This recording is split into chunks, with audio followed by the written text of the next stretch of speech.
Nah, baik saudara-saudara, kita bertemu lagi dalam kajian yang mengangkat tema baru, yaitu film The Messiah, Yesus tidak pernah disalibkan.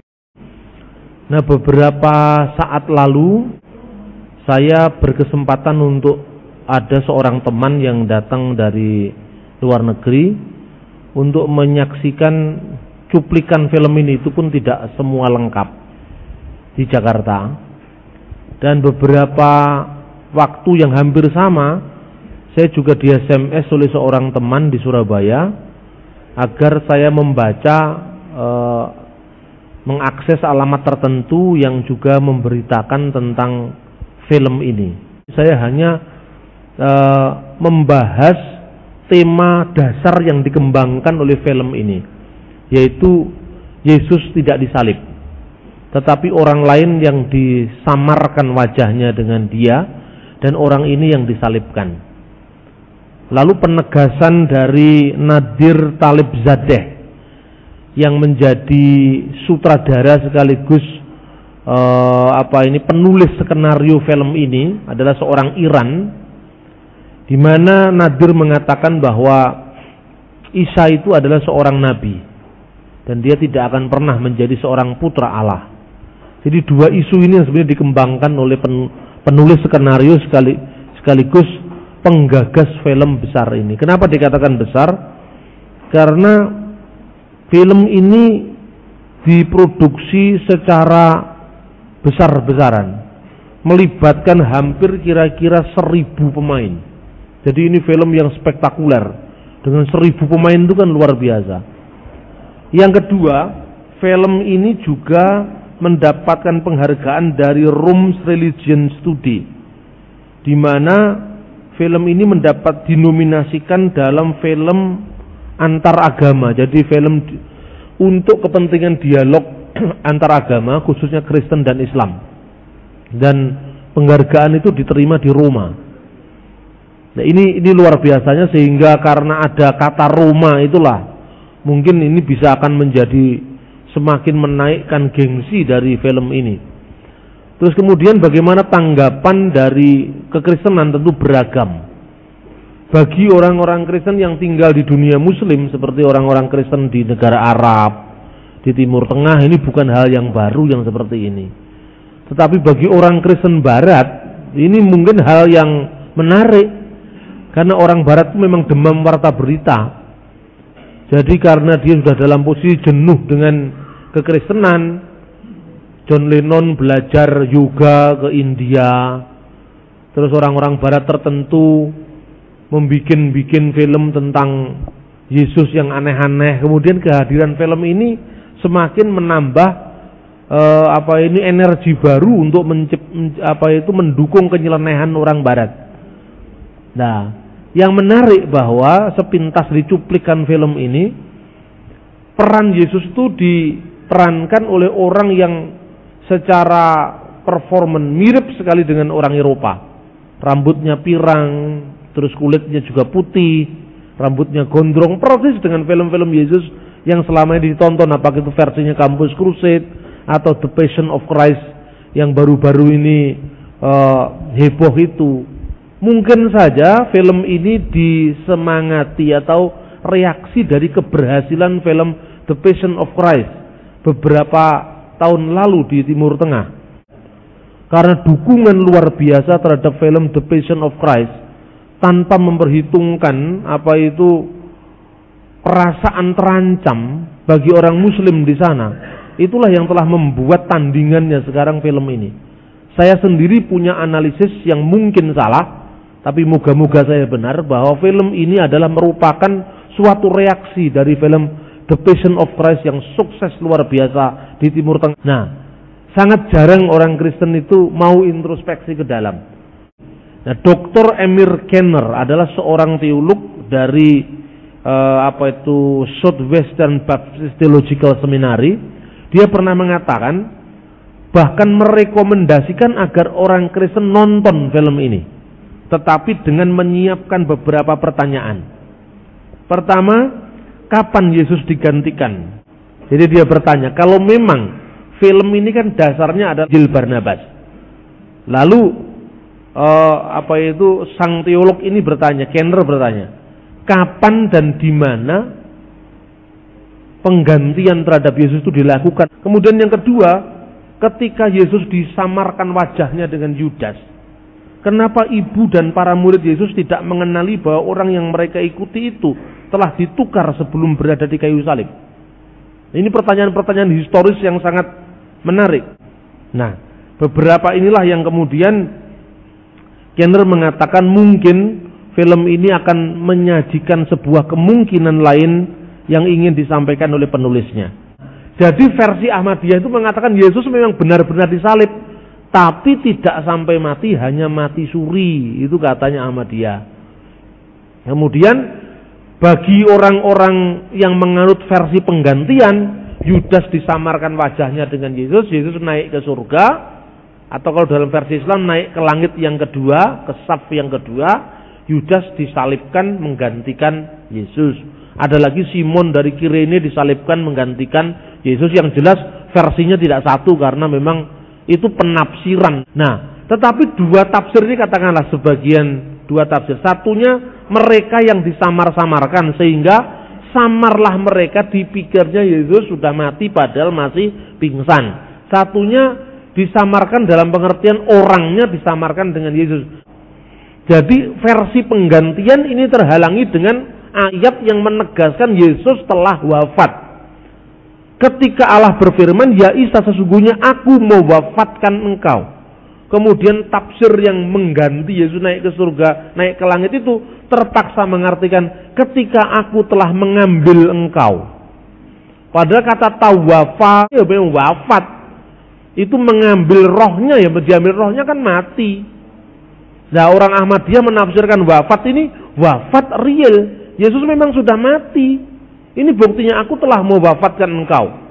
Tetapi katanya versi penggantian, Yesus tidak mati, tetapi hanya diangkat tubuh dan rohnya, kemudian naik ke langit, sehingga itulah kenaikan real.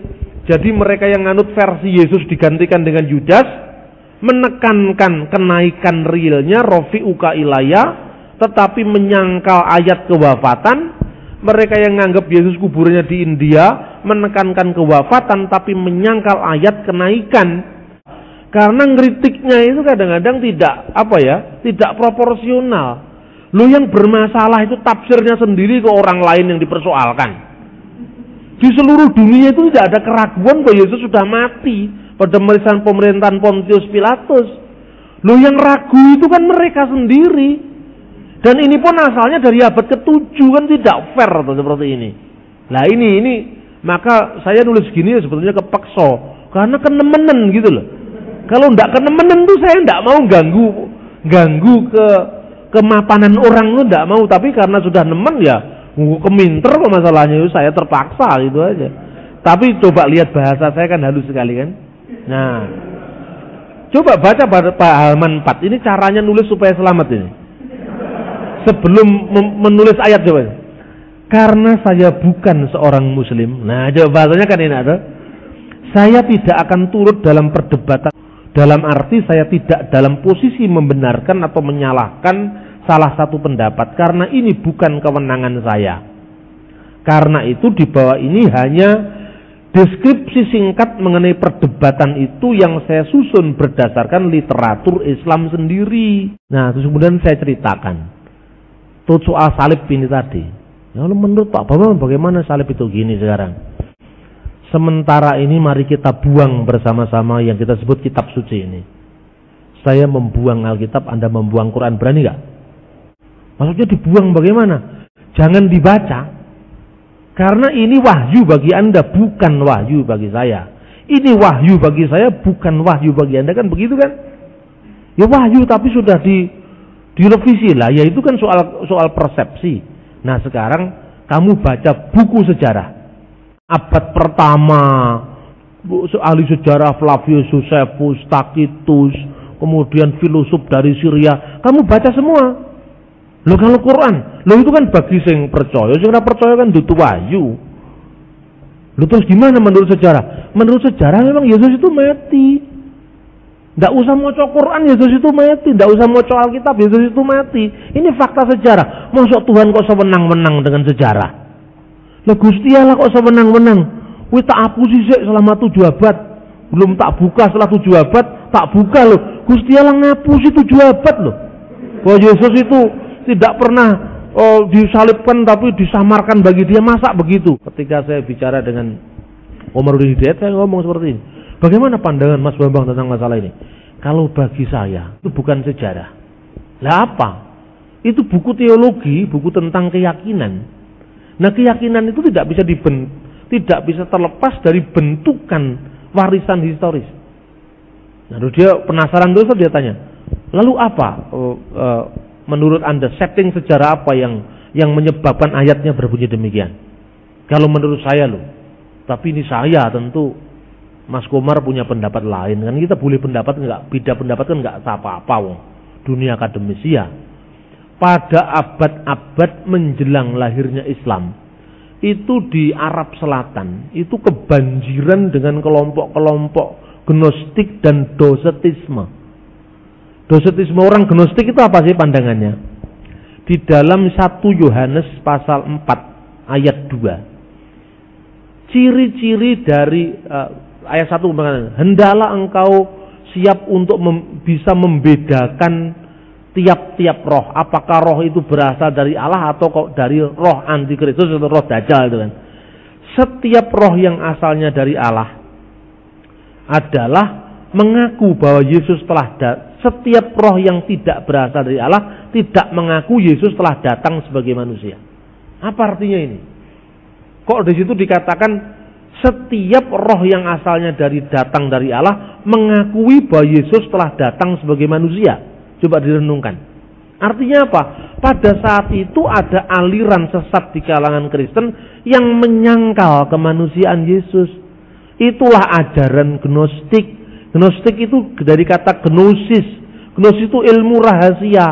Yesus itu manusia semu katanya kaum Gnostik itu. Kenapa? Karena waktu itu akibat gereja menghadapi serbuan hebat pengaruh Helenisme. Nah, orang Helenis itu, orang Yunani itu berpikir waktu itu bahwa Allah itu berada di dunia ide yang tidak real, manusia di dunia yang real gitu. Dunia ada dan dunia menjadi kalau istilahnya Plato itu.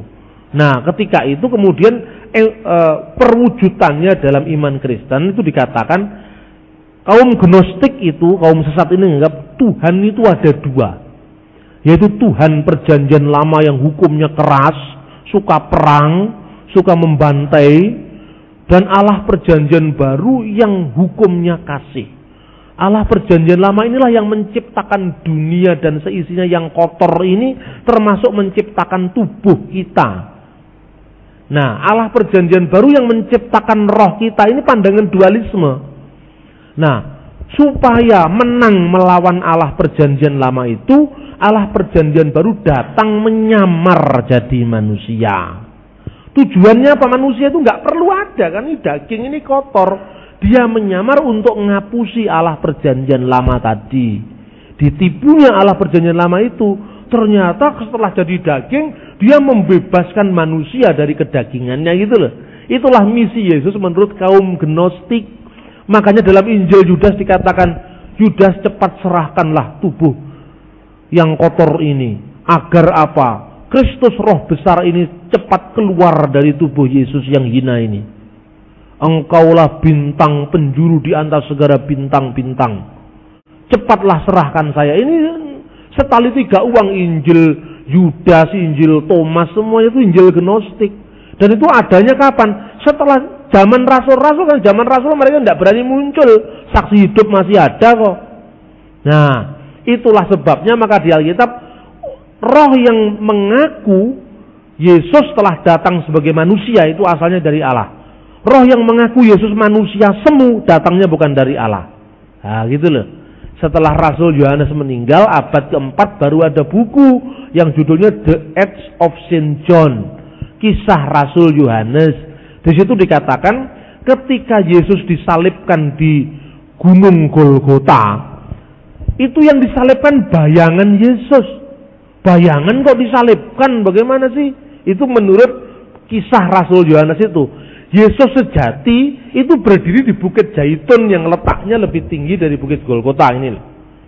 Dia sama John, bukan John the Apostle, tapi John Travolta. Terus kemudian dia nonton Yesus yang lagi dicambuk, bayangan Yesus tadi, dicambuk, dimahkotai duri. Lalu Yesus bersabda pada John ini, karena saya baca terjemahan bahasa Inggrisnya, di situ dikatakan John, maka saya plesetkan John Travolta. Lihatlah John, orang-orang itu, maksudnya orang Romawi itu, dia telah merasa memahkotaiku dengan duri. Dia telah merasa mencambuki aku. Dia telah merasa untuk mengadili aku. Dia telah merasa untuk menyiksa aku. Bahkan dia telah merasa untuk memakukan aku di atas kayu salib. Lihatlah, yang tergantung itu bukan aku, tapi bayanganku. Itu kira-kira. Makanya dari kata doketisme itu dari kata dokein, tampaknya. Tampaknya mati tapi bukan mati, tampaknya disalib tapi bukan disalib, tampaknya dimahkotai duri tapi bukan dimahkotai duri. Itu kemudian menjadi aliran dosetisme dari kata dikein. Nah, kemudian John ini, Yohanes ini penasaran. Lalu sebenarnya siapa engkau guru? Aku adalah roh besar yang datang dalam tubuh manusia. Tetapi tubuh itu sendiri real, tidak real. Coba rabalah tanganku. Nah, ini dia sebetulnya dipengaruhi oleh Injil Yohanes tentang kisah Thomas itu. Setelah dia raba di tangan Yesus, tapi bukan bekas paku karena itu tidak disalibkan, dia melihat seperti kapas yang sangat lembut, tetapi seperti daging juga. Dan ketika ditamatkan jejaknya Yesus, katanya John Travolta, ternyata Yesus itu, guru besar itu, melaku orang ngambah lemah. Lah itu ceritanya. Lalu untuk apa melaku orang ngambah lemah kalau demit itu? Lah itulah yang namanya Injil Gnostik. Lah, mestinya settingnya itu diletakkan di situ loh.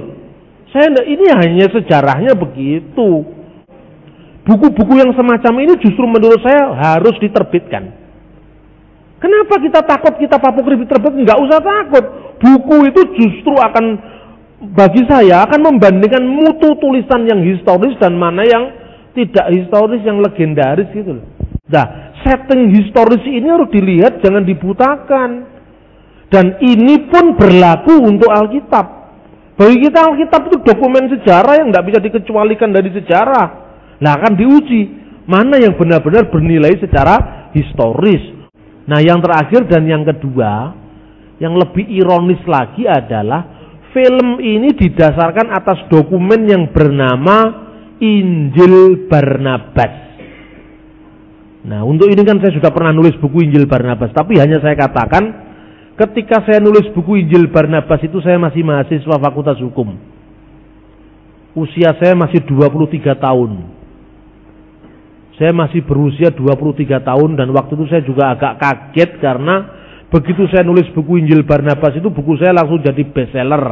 Biasanya saya naik kereta api langsung naik pesawat waktu itu. Itu kira-kira tahun 90 gitu. Tahun 1990 itu buku saya bestseller itu. Nah, saya mendapatkan data-data itu dari perpustakaannya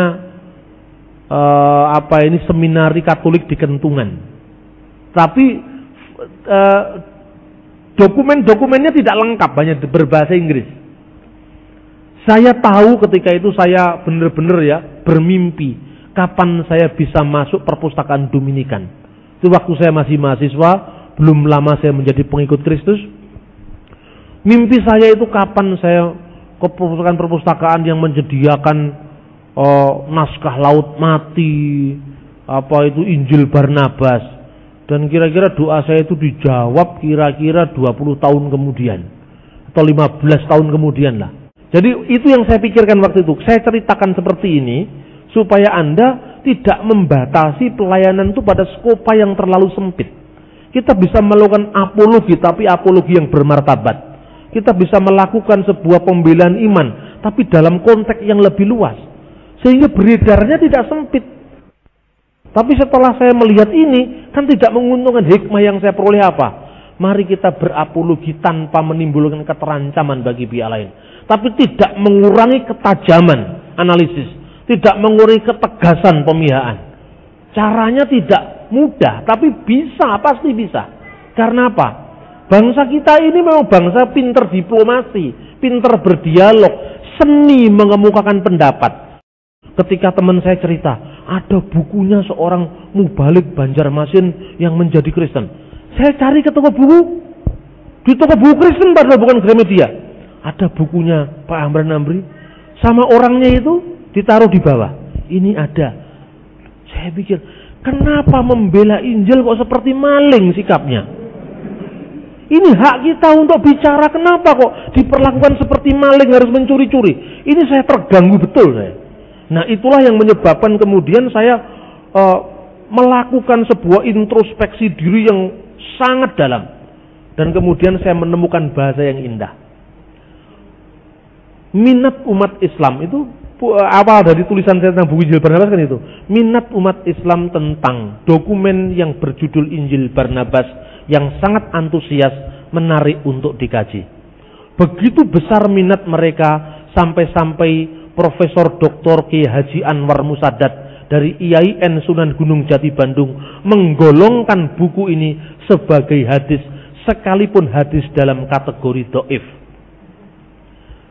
Tetapi syukurlah tidak semua umat Islam silau terpukau dengan peredaran dokumentasi palsu ini. Profesor Dr. Kiai Haji Hasbullah Bakri contohnya menyayangkan peredaran buku ini sebagai pamflet dialog yang tidak jujur dalam hubungan Kristen Islam. Ditambahkan oleh Pak Rasidi, oleh Profesor Hasbullah Bakri, seandainya Injil ini benar-benar ditulis oleh kaum Hawariyun, murid Yesus, pastilah Injil ditulis dalam bahasa Ibrani, Aram, Yunani atau minimal Latin, bukan dalam bahasa Itali yang jelas-jelas belum ada pada saat Yesus hidup di muka bumi. Kan cantik bahasanya ini kan. Begitu beredar buku ini pertama kali, banyak penerbit Kristen yang ketakutan. Aneh kan? Jadi saya merasa bahwa ini tugas panggilan sejarah saya. Bambang, luruskan itu. Membela Injil tidak perlu harus takut-takut, tapi pakai hikmat. Membela Injil tidak perlu bersikap seperti pencuri yang nyolong-nyolong. Bicara fair tapi dengan hati nurani. Gitu? Hati nurani yang murni. Dengan demikian orang yang memfitnah hidupmu yang saleh menjadi malu karena fitnahan mereka itu. Itu ayat yang saya baca, saya renungi betul-betul. Anda kan senang ada buku yang saya tulis ini semua dasarnya literatur 1907. Ini bukan dikutip dari buku lain. Ini sumber asli yang saya punya. Di seluruh Indonesia ini yang punya cuma saya buku ini. Mungkin seluruh Asia Tenggara yang punya saya itu. Coba cari pendeta-pendeta yang terkenal di Malaysia, di Filipina, dan nggak punya nih buku ini. 1907 buku ini muncul. Itulah dasarnya pertama kali buku Injil Barnabas bilingual bahasa Latin dan bahasa Inggris diterjemahkan oleh Lonsdale and Laura Ruck with a facsimile, terbitan Oxford at the Clarendon Press 1907. Kemudian ini dalam buku ini penulisnya adalah seorang Kristen, dia lakukan telah kritis atas kepalsuan teks dengan perbandingan teks yang macam-macam. Tetapi ketika buku ini terbit di penerbit Islam di Karachi, Pakistan 1977, Begum Aisyah Bawani Wakaf dengan judul yang sama The Gospel of Barnabas, 76 lembar yang isinya memuat analisis kepalsuan Injil Barnabas dibuang oleh penerjemah Islam. Nah, berarti orang Islam tahu kalau ini buku palsu. Malahan sama dia ditambahi kata-kata about Barnabas, the commandment is if he comes unto you, receive him. Tentang Barnabas direkomendasikan apabila dia datang kepadamu, terimalah dia. Kolose 4 ayat 10. Seolah-olah Barnabas yang nulis Injil ini adalah Rasul Barnabas gitu. Nah, kemudian saya bermimpi-mimpi kapan saya bertemu dengan naskah asli Injil Barnabas ini. Ini karena memang serangan telak yang luar biasa. Tahun 2003 saya berkesempatan untuk mengunjungi perpustakaan ini. Dan kenapa saya masuk Darkumbuni? Karena satu-satunya universitas di Timur Tengah yang punya link langsung dengan perpustakaan Dominikan adalah Darkumbuni, dan sebuah perguruan tinggi lagi di Libanon. Nah, kelompok namanya sekolah teologi Sakakini ya. Waktu itu saya masuk ke sana. Setiap orang mahasiswa yang punya link dengan Dominikan itu diperbolehkan masuk ke situ. Saya sampai sama istri saya waktu itu, Aken itu belum lahir, membawa nasi, membawa apa, pokoknya supaya saya bisa seharian ada di perpustakaan. Kalau perlu saya di situ terus sampai malam, saya baru pulang. Dan waktu kuliah saya yang paling sering bolos, karena tidak perlu saya mendengarkan kuliah yang saya sudah tahu kan. 2 tahun kan habis untuk mendengarkan orang. Tapi kalau saya mencari buku sendiri kan pulang nanti buktinya. Begitu film The Messiah muncul, saya sudah ada jawabannya. Nah itu ceritanya. Waktu itu saya datang ke sana, tapi betapa kecewanya saya. Itu direkturnya, dia mengatakan gini, Anda boleh fotokopi, tapi sehari 3 lembar katanya. Lah buku yang namanya Injil Barnabas itu sekitar 600 halaman. Setiap hari cuma boleh 3 lembar. Lah berapa tahun saya menamatkan satu buku? Sulitnya cari data seperti itu, saudara-saudara. Makanya saya itu sangat-sangat kikir dengan buku. Karena saya tidak akan membolehkan buku saya dipinjam. Karena kalau dipinjam dia tidak mencintai buku seperti saya mencintai buku ini, kehilangan data, habis semua. Mau dicari di mana? Di Indonesia pasti tidak ada buku itu. Nah padahal ketika kita menulis argumentasi dengan menyebutkan teks aslinya begini, siapa yang bisa sangkal lain? Dengan kata lain, kesimpulannya tidak bisa fakta sejarah didasarkan atas The Gospel of Gombale Mukio. Itu yang namanya Injil Barnabas. Kenapa disebut The Gospel of Gombale Mukio? Saya tunjukkan. Tadi Profesor Sebelah Bagi saya kutip, tidak mungkin kalau muridnya Yesus menulis dalam bahasa Itali. Tahu nggak bahasa Itali? Kalau Anda nonton iklan coklat, numero uno itu bahasa Itali itu. Dalam bahasa seperti itulah Injil Barnabas ditulis. Pasal pendahuluan Injil Barnabas itu ditulis dalam bahasa Itali.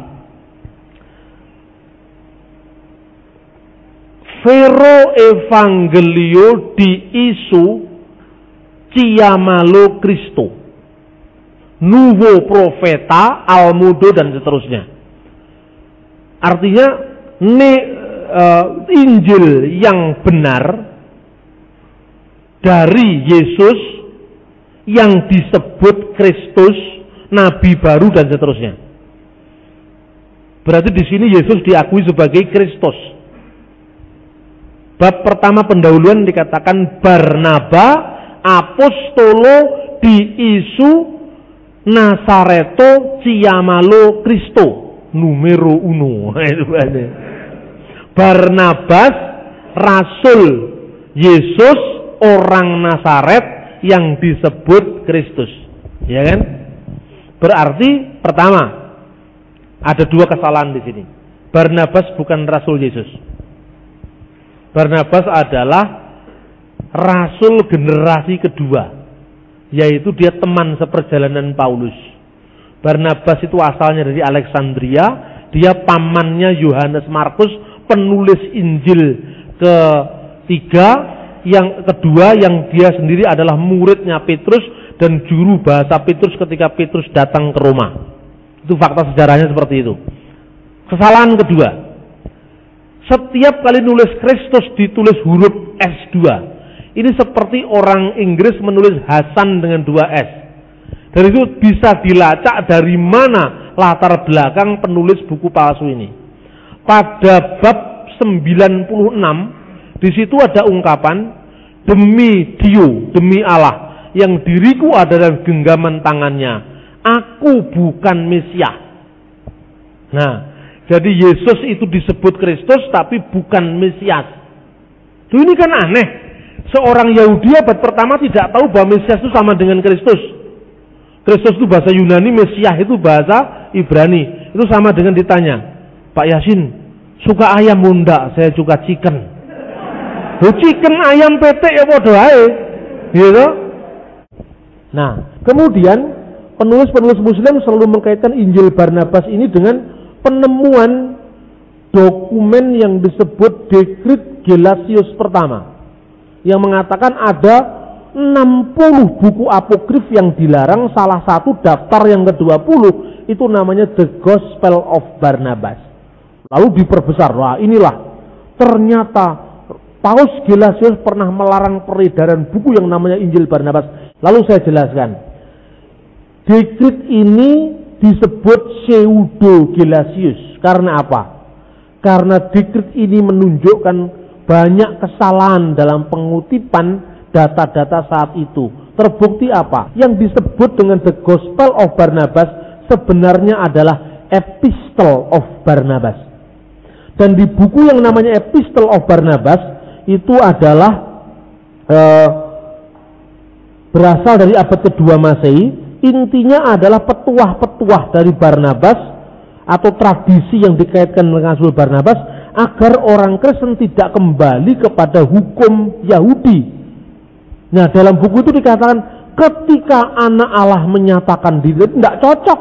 Buku ini mengakui keilahian Isa, mengakui penyalipan Isa, persis sama dengan dokumen gereja, sekalipun dia bukan kitab suci, tetapi dokumen bapak-bapak gereja yang secara salah dimasukkan oleh Paus ke dalam daftar buku apokrif.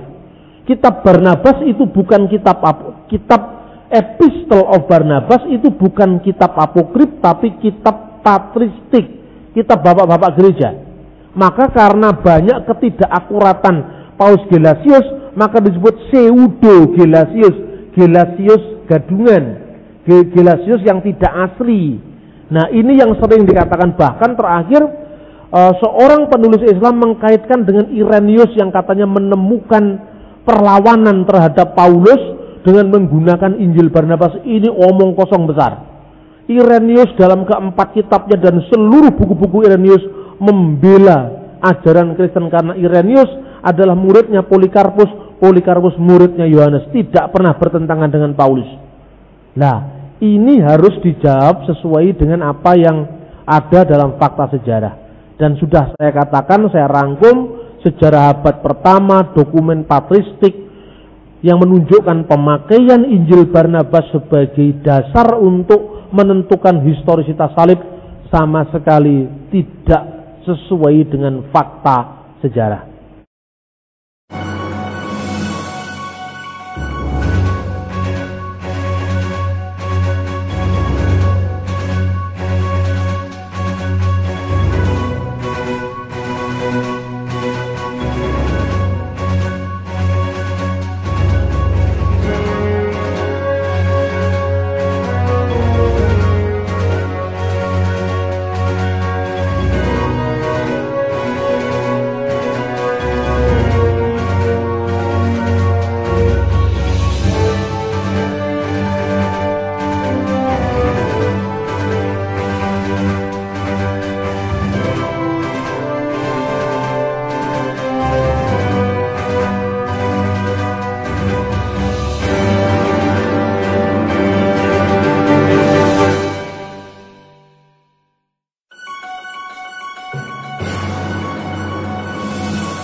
wabarakatuh.